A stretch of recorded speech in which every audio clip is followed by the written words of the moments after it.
예, 나움서를 지금 계속 하고 있습니다. 나움서를 우리가 자주 접할 수 있는 책은 아니기 때문에요. 음, 이번에 한번 말씀을 보시면서 잘 정리해 놓으면 좋을 것 같습니다. 10절부터의 이야기는 9절과 연결되어 있습니다. 앞에 있는 내용들과. 그래서 계속해서 아수르가 침략을 받아 멸망하게 될 것에 대한 이야기를 하고 있습니다. 침략군이 침입해 와서 결국은 10절에 이야기하고 있는 것처럼 털리고 털려서 빈털터리가 되었다. 이렇게 표현하고 있습니다. 사실은 이 표현들이 어떻게 이해를 해야 될까? 이제까지 아수르는 굉장히 용맹한 나라였습니다. 주변 나라들을 약탈할 때 그 주변의 나라들에게 피눈물을 흘리게 했던 나라가 아수르입니다. 근데 이제 자신들이 피눈물을 흘려야 할 차례가 된 것이죠. 그래서 그들에게 더 이상 다른 나라들을 침략해서 빼앗을 수 있는 그런 힘과 능력이 사라져 버리게 되었습니다. 여기에 보시면 털리고 털려서 빈털터리가 되었다. 이렇게 표현하고 있죠. 얼마나 강력한 나라였는지 그 나라가 가지고 있는 보물이나 또 외부로부터 빼앗아온 그 물품들, 기물들, 재정들 이런 것들을 이 새롭게 침입하는 자들에게 탈탈 털리게 될 것이다. 이렇게 이야기하고 있는 거죠. 그래서 털리다 보니까 어때요? 떨리는 가슴, 후들거리는 무릎, 끊어질 것 같이 아픈 허리, 하얗게 질린 얼굴들. 이건 다 무엇을 이야기합니까? 그 약탈을 당하고 있는 그 니느웨의 백성들의 모습을, 표정을 지금 이야기하고 있습니다. 그래서 자신들이 약탈할 때는 한 번도 경험해보지 않았던 느낌들을 자신들이 약탈당하면서 경험하게 되는 거죠. 떨리는 가슴, 후들거리는 무릎. 후들거린다는 건 뭡니까? 서 있을 수 있는 힘이 없어서 무릎이 후들거릴 정도의 그런 모습, 아픈 허리. 여러분 허리 아픈 것은 제가 잘 압니다. 예, 견디기 어려울 만큼 고통이 있죠. 그리고 하얗게 질린 얼굴. 하얗게 질렸다는 게 뭡니까? 겁이 나면 사람이 얼굴이 하얗게 질리게 된다는 거죠. 이런 모습들이 마치 아수르에게는 한 번도 경험해보지 않은 모습이죠. 늘 피지배자들이 겪었던 모습인데 이제 그들이 지금 그런 모습을 하게 될 것이다. 이런 예언을 지금 듣고 있는 것입니다. 이게 누가 지금 이런 심판을 행하고 있다는 거죠? 하나님이. 물론 실제적으로는 니느웨를 침입하는 나라의 바벨론이라고도 볼 수 있겠죠. 그건 나라의 모습이지만 하지만 어떻습니까? 그래서 하나님이 심판하고 계신 것을 나홈서에서는 이야기하고 있는 것입니다. 여러분, 결론적으로 제가 이야기를 하겠지만 나홈서의 이야기의 아주 핵심적인 부분은 어떤 메시지가 있냐면 하나님이 온 세계에 나라들을 세우기도 하시고 패하기도 하신다는 거예요. 주권이 지금 우리가 볼 때는 강력한 힘을 가진 자들에게 있는 것 같지만 그래서 우리는 그런 사람들에게 휘둘리는 것 같죠. 지금도 트럼프 같은 대통령이 엄청나게 강력한 힘을 가지고 있어서 우리나라 온 세계가 어떻습니까? 관세 전쟁 이런 거 하면 각 나라들이 손해보지 않으려고 얼마나 애쓰고 노력했습니까? 이렇게 생각해보면 그 사람에게 권한이 있는 것 같은데 그런 권력자들을 세우기도 하시고 패하게도 하시는 분이 누구냐는 거예요. 그걸 여러분이 기억할 필요가 있습니다. 이따 다시 결론 부분에 다시 한번 더 이야기를 하도록 하겠습니다. 11절 같이 읽어볼까요? 11절 시작. 율사자들의 굴이 어디에 있느냐? 사자들이 그 새끼들을 먹이던 곳이 어디에 있느냐? 숫사자와 암사자와 새끼사자가 겁없이 드나들던 곳이 어디에 있느냐? 예, 이 뭐 사자들의 굴이 어디 있느냐 이렇게 표현하면 이게 무슨 말인지 문자적으로만 해석하면 어렵습니다. 이건 지금 비유를 언급하는 거죠. 아수르의 왕들은 자신들의 권세와 권력을 사자를 통해서 표현하는 것을 즐겨 했습니다. 그래서 이 사자로 표현하는 것은 무엇입니까? 니느웨 자체를 사자로 비유하고 있는 것이죠. 그래서 나훔은 니느웨를 사자로 비유하면서 그의 심판을 조금 조롱하고 있는 것입니다. 왜? 하나님의 존재와 하나님의 그 창조주로서의 권한을 우습게 알았던 이 아수르가 이 사자를 조롱하는 나훔의 모습을 통해서 여기에 그려지고 있는 것이죠. 그 사자들의 굴이 어디 있느냐? 사자들이 그 사자들을 먹이던 곳이 어디에 있느냐? 사자들이 주로 특성이 어떻습니까? 자기의 먹잇감을 사자 굴로 가져오는 거죠. 그래서 그 새끼들을 먹이는 그런 모습으로 지금 니느웨를 묘사하고 있는 거죠. 이 말은 뭘까요? 외부의 세력들을 약탈하고 침략해서 수많은 조공과 물품들을 어디로 가져왔다는 거예요? 니느웨로 가져왔다는 거죠. 그걸 지금 이렇게 묘사하고 있는 것입니다. 그래서 수사자와 암사자와 새끼사자가 겁없이 드나들던 그것이 어디에 있느냐. 이제 더 이상 이 나라의 그런 영화나 부귀는 사라져 버렸습니다. 왜 그럴까요? 예, 하나님이 그들을 심판하셨기 때문에 그렇습니다. 이 이야기를 여러분 잘 보셔야 됩니다. 사자굴은 사자 새끼와 사자들에게는 안전한 장소였습니다. 사자를 상징하는 도시가 니느웨잖아요. 근데 그 나라에 무슨 일이 일어난 것입니까? 하나님의 심판이 그 도시에 임했기 때문에 그렇습니다.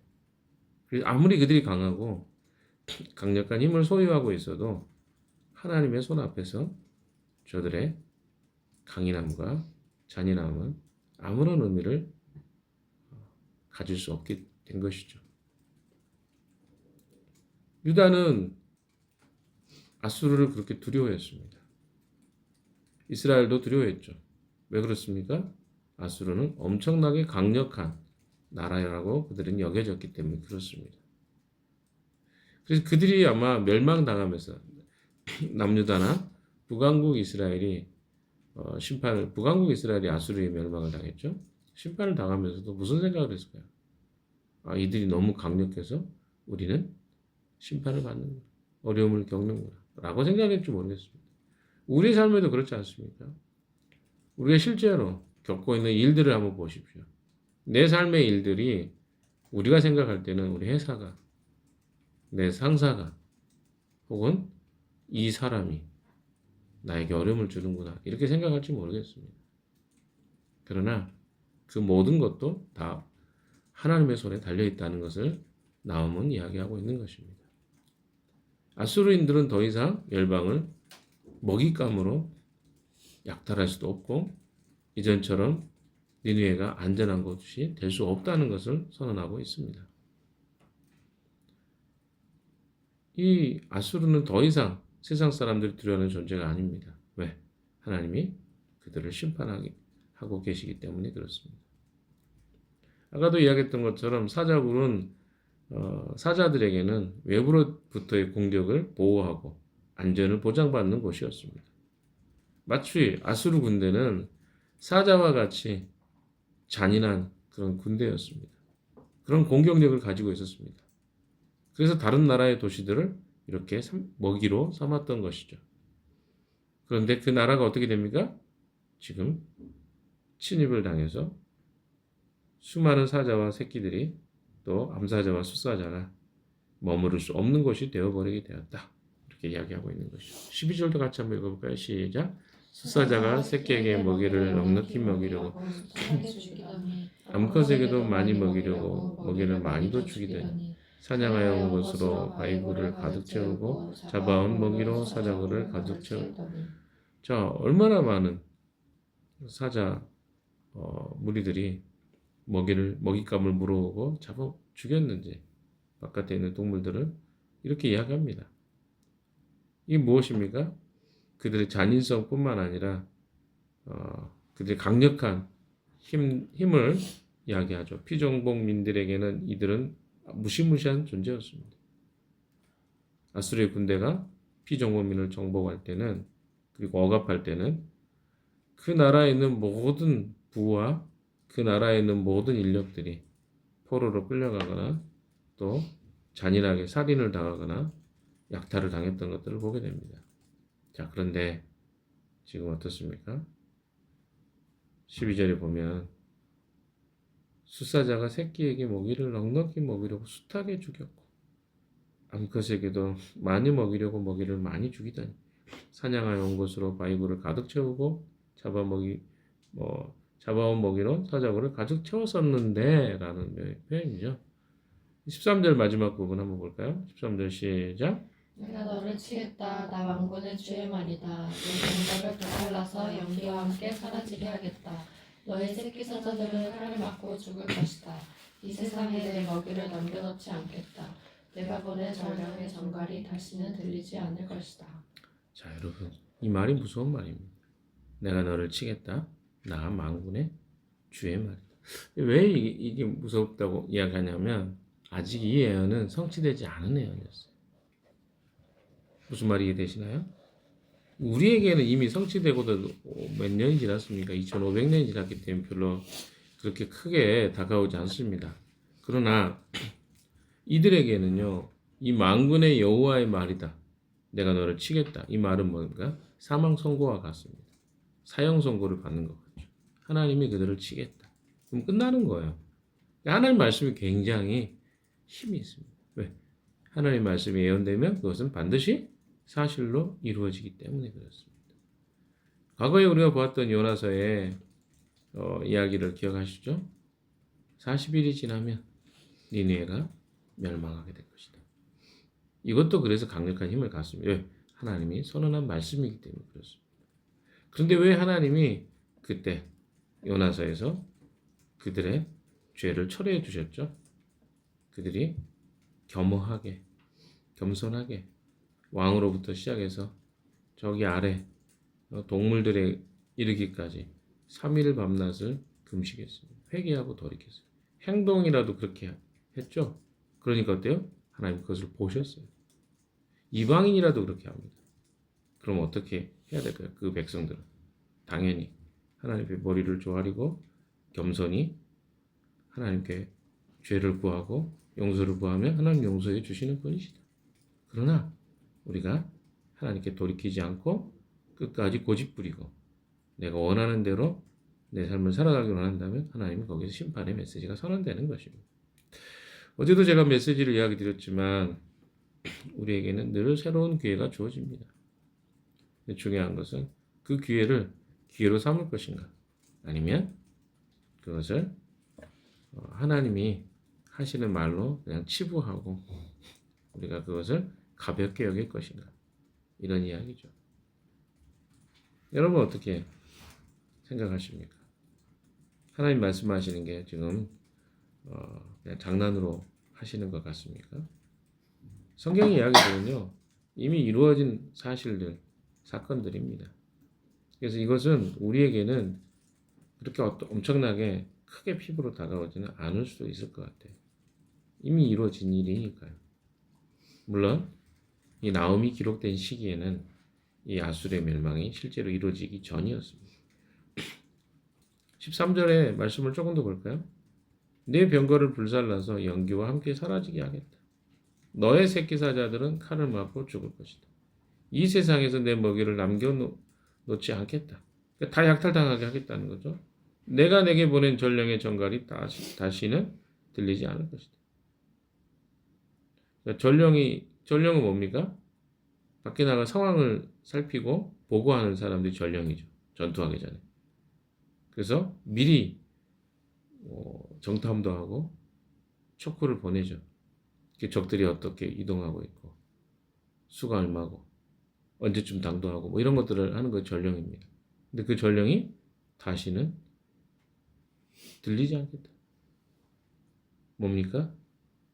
끝난 거예요. 적들에 의해서 그들이 다 붙잡히고 더 이상 그들이 그 적들을 방어해낼 수 없다는 것을 이야기합니다. 선언하고 있는 거죠. 자, 제가 아까 결론 부분에 다시 하겠다고 했으니까요. 아수르라는 나라는 당시에 최강대국이었습니다. 뭐 미국과도 편질 수도 있겠죠. 당시에 세계 패권을 쥐고 있는 나라들이 많지 않았으니까 중동 지역의 패권을 쥐고 있었던 나라입니다. 굉장한 권력과 힘을 가지고 있는 나라죠. 근데 그 나라가 왜 심판을 받고 있습니까? 이걸 기억하셔야 돼요. 네. 하나님의 백성들을 향한 그들의 공의와 자비와 공의로 대하지 않았기 때문에. 그 나라가 번성할 수 있었던 것은 하나님이 그 나라를 세우셨기 때문에 그랬어요. 그런데 그들이 심판하는 그 백성을 심판하는 과정에 하나님의 공의와 또 하나님 방식으로 그들을 심판하지 않았습니다. 그것이 그들을 심판하시는 하나님의 이유입니다. 그러면 생각해 보십시오. 하나님 백성이 어떤 존재인지. 그럼 세상은 이 세계의 패권 국가를 통해서 움직여 간다고 우리는 생각합니다. 그래서 미국의 키신저라는 사람은 그런 표현을 하죠. 체스판이다. 이 세계는 거대한 체스판이다. 그래서 미국은 그 체스판을 움직이는 일을 한다. 그래서 자기들이 어떤 전략을 세운다거나 사람을 세우는 것은 바로 체스판에 이 판을 움직여가는 것을 자기들이 정한다라고 이렇게 생각합니다. 그런데 착각이 있는 거죠. 거기에 자기들이 움직여가는 것 같지만 사실은 그 배후에 하나님의 손으로 세상을 운영해 가고 있다는 것을 모르기 때문에 마치 자신들이 세상을 움직여간다고 착각하고 있는 것입니다. 아수르라는 나라가 강력한 나라였죠. 그 이후에는 누가 나옵니까? 바벨론이 등장합니다. 그 역시 패권 국가였어요. 중동 국가. 그죠? 여러분 기억하시죠? 그 다음 나라가 어디입니까? 메데 바사, 페르시아입니다. 페르시아가 또 엄청난 패권의 시간을 보냈습니다. 우리가 잘 아는 다니엘이라든가 또 누굽니까? 에스겔이라든가 또 에스더라든가 에스라 이런 시대의 사람들이에요. 다 그 페르시아 시대에 활동했던 선지자들과 사람들입니다. 그리고 나서 또 우리가 어떻습니까? 강력한 왕인 헬라 제국을 우리는 보게 됩니다. 헬라가 영원할 것 같았는데 로마라는 제국이 또 등장하죠. 그 로마가 등장해서 거의 1000년이 넘도록 왕국이 존재합니다. 그러다가 그 나라도 또 패망을 갖습니다. 이것이 인류 역사의 흥망성쇠입니다. 그러면 여러분 생각해 보십시오. 그 나라들이 패권을 갖고 그 나라들이 세상을 운영해 가는 것 같죠. 지금도 그렇습니다. 뭐 해가 지지 않는 나라 대영제국. 영국이 한때 패권을 갖고 있기도 했습니다. 스페인이 갖기도 했었죠. 또 지금은 어떻습니까? 미국이 패권을 갖고 있습니다. 얼마나 갈까요? 여러분 이걸 여러분 생각하셔야 돼요. 왜냐하면 우리는 세상 안에 살기 때문에 세상의 움직임이나 흐름을 바라볼 때 이 세상의 통치자와 주관자가 우리 눈에는 더 크게 보여요. 그래서 늘 그런 사람들의 이름이 언급되죠. 매스컴이나 TV를 통해서 들려지는 이야기들은 누가 어떤 정책을 정했다. 그러나 배후에 누가 있죠? 하나님이 계십니다. 이번에 우리나라에 계엄 사건이 있고 난 다음에 일반 정치인들도 이런 이야기를 합니다. 우연히 연속돼서 이 나라가 지켜지게 됐다. 만약에 그 중에 하나라도 어때요? 우연이 아니었다면 나라는 어떻게 됐을지 알지 못합니다. 여러분 우리가 계엄국가가 된다는 말이 어떤 의미인지 잘 모르죠. 계엄국가는요 말 그대로 군인이 나라를 통치하고 다스리는 그런 시대를 이야기합니다. 우리나라 그렇게 됐다면 어떨까? 몇십 년은 뒤로 후퇴하게 됩니다. 살기는 살겠죠. 그런데 거기에 이 일반 사람들도 이야기합니다. 하나님이 보호하사 이런 표현을 많이 쓰더라고요. 그들 말로는 하느님이 보호하사라고 합니다. 우리가 민주주의와 지금 현재의 상황을 유지하게 됐다.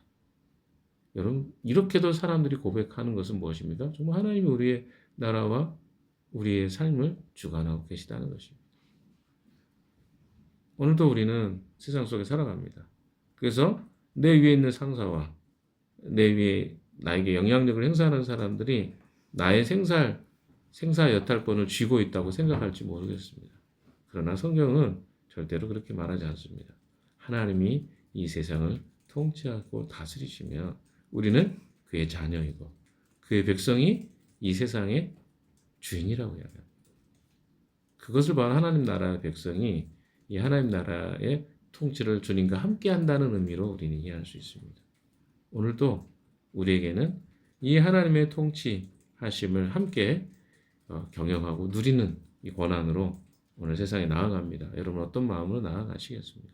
우리 눈에는 세상이 이 세상을 운영하는 것 같지만 아니요. 성경은 여전히 하나님이 보이지 않는 가운데 이 세상을 경영하고 계시다라고 말씀하십니다. 그 하나님과 오늘 그 통치의 또 다스림을 함께 해가는 세상 경영의 한 부분을 함께 해가는 그런 하루가 되시기를 주님의 이름으로 축원합니다. 같이 기도하겠습니다.